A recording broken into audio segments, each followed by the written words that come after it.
House Republican Leader John Boehner, welcome back to Meet the Press. David, thank you. You've just heard from Larry Summers. You're going to be meeting with the president on Tuesday with fellow Republicans to say, hey, we've got some different ideas. What don't you like about this stimulus plan? I just think there's a lot of slow-moving government spending in this program that won't work. We know that there's an alien economy, and Democrats and Republicans agree to that. I think there's agreement between Democrats and Republicans and the president that we need to help our alien economy. We need an economic rescue package. But we all want one that works, one that helps small businesses, helps American families, helps create jobs and preserve jobs in America. And what we see with their plan is a lot of spending that I just don't think will work. And so we expressed our concerns to the president on Friday. Eric Cantor, who I had put together a working group of House Republicans, outlined some of our proposals that we think will work better. Let's allow American families and small businesses to keep more of what they earn. Let's make sure that there's incentives for people to invest in our economy, because government can't do this. As you said earlier, there's a $2 trillion hole in our economy this year. Government can't fix this. We can't borrow and spend our way back to prosperity. But what we can do are provide incentives to businesses and families to reinvest in our economy. Well, let me stop you there, because you say that you can't borrow and spend. Of course, government has done this for a long time when they need to. The reality right now is if you want Americans to spend, they're not doing it. They're worried about their jobs. They're worried about the value of their homes. They're not spending money. They're not borrowing money. They're actually doing the prudent thing right now to do in a downtime, which is to save and to pay down debt. Doesn't the government have to be the spender of last resort? Yes, but it's a matter of how we do it. If we allow American families to keep more of what they earn, they're going to save it, invest it, or spend it, all of which are good for the economy.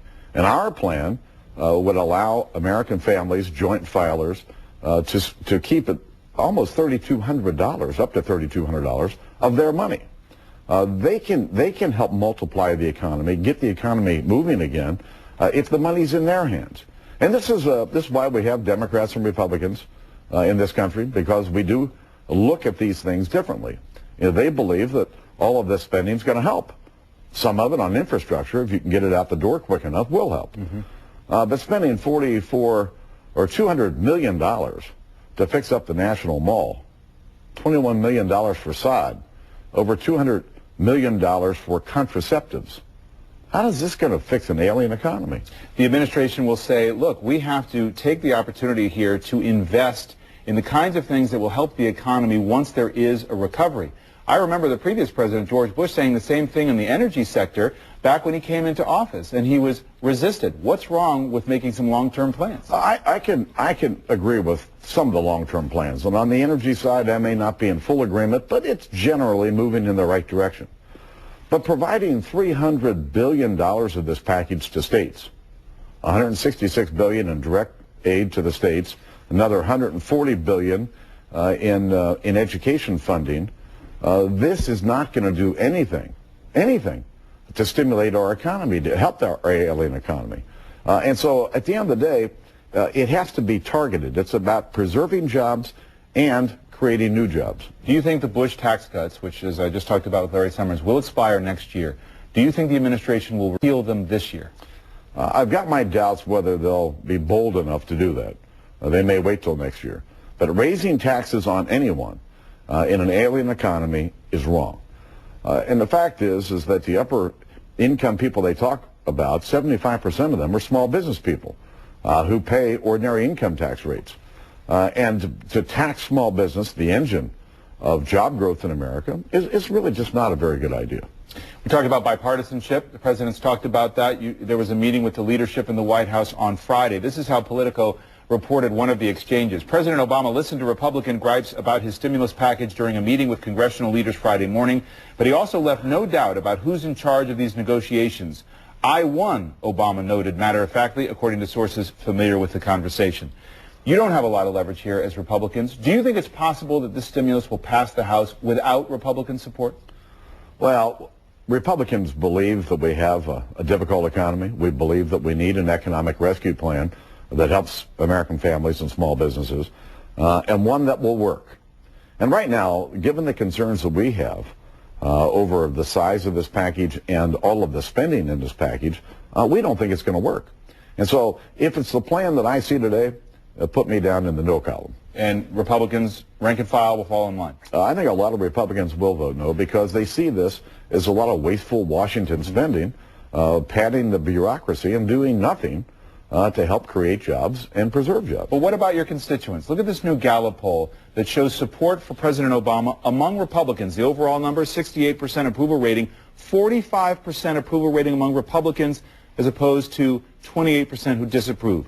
President Bush never enjoyed those numbers among Democrats. Listen, we've made it clear we want to work with the new president. He's made clear he wants to work with us. That's why we laid out our ideas at his invitation the other day. And we want to continue to work with him to help fix this economy.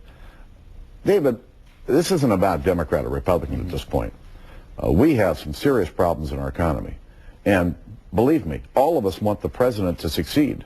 We want this plan to work. There's no real daylight between the president and Republicans on the Hill. There may be some disagreement over how much spending or how much in the way of tax relief. But at the end of the day, we want him to succeed because America needs him to succeed. I should also note that I think President Bush had high ratings among Democrats after 9/11, just to put that on the record. Let's talk about the banking crisis. You said this week, this is the bailout money to help banks in this country who are losing money in a very difficult situation. You said we need an exit strategy from the bailout plan known as the TARP. Why? Well, at some point, we need to understand how we're going to preserve taxpayer funds, how we're going to begin to withdraw those funds at some point. Understand that I voted for this plan back in late September because I thought there was a credit crisis in America. We needed more capital in the system. And so I corralled votes, and I took an awful lot of hits for it. But I've been rather critical over the last 3 or 4 months in terms of how it was spent.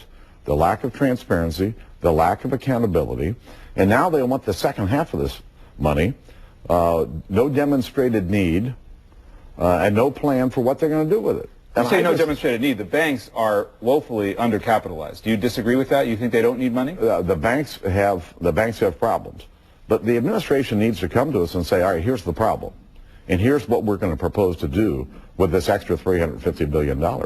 And, you know, in this whole debate, whether it's the Troubled Asset Relief Program or this economic recovery package, somebody has to be looking out for the taxpayers. And I'm going to tell you what, Republicans are going to be there to look out for American taxpayers. Let me turn to the issue of the executive order that the president signed to close down the detention center at Guantanamo Bay, Cuba, within a year. Is that realistic? I don't believe so, and I've got concerns about it. I understand the problem with Gitmo and the black eye that it's given us, but President Bush wanted to close down Gitmo too. So did Senator John McCain. And the reason that Gitmo is still there is they couldn't determine what do you do with these 270 prisoners. You know, some of them you might be able to release, but we've already found 61 of those that we released back on the battlefield. You don't want to bring them into the United States where all of a sudden they have rights of U.S. citizens. We have to remember these are terrorists who have attempted to kill Americans. And unilaterally saying we're going to close Gitmo in a year without knowing how we're going to deal with them, where we're going to house them, how we're going to try them, I think keeps a campaign promise, but may be irresponsible. Do you think that the president is making America less safe in taking the step? We don't know where the prisoners are going to go, and nor how they're going to be tried. You know, if the liberals in America believe that Gitmo ought to go, then maybe we ought to just open Alcatraz and move those prisoners there. Now it's a national park and not really suitable for prisoners, however. It's very secure. Let me ask you before you go about the future of the Republican Party. What is the way back? The way back is to be able to communicate with the American people about who we are and what our principles are. You know, the principles I grew up with are the principles of the Republican Party, even though I grew up as a Democrat. And I've got 11 brothers and sisters. My dad owned a bar. I've had every rotten job there was in America, but thankful that I had each of those jobs.